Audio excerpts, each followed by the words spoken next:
لقد رأى من آیات ربہ الکبریٰ، دیکھا انہوں نے اپنے رب کی عظیم ترین آیات کو۔ اب وہاں جا کر جو مشاہدہ ہوا ہے وہ تو اللہ کی عظیم ترین آیات کا ہے، اور اسی سے در حقیقت دلیل ہے ام المومنین حضرت عائشہ صدیقہ رضی اللہ تعالی عنہ اور حضرت عمر رضی اللہ تعالی عنہ کا جو قول ہے۔ شب معراج میں بھی حضور نے اللہ کو نہیں دیکھا، اللہ کی عظیم ترین آیات کو دیکھا، جو تجلی تھی اس وقت اللہ کی۔ حضرت عائشہ صدیقہ کا کہنا تو یہ کہ نور لا یرا، وہ نور ہے، دیکھے کیسا جا سکتا ہے۔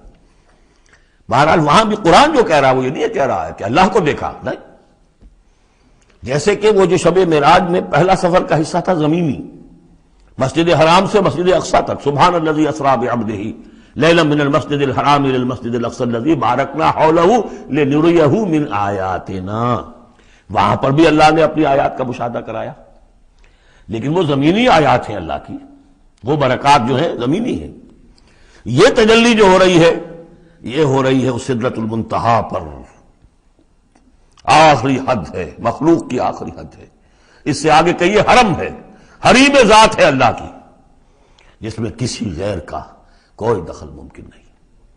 اس حد پر جا کر جو وہاں تجلیات باری تعالیٰ تھے ان کا مشاہدہ کیا ہے۔ لقد رأى من آیات ربہ الکبریٰ،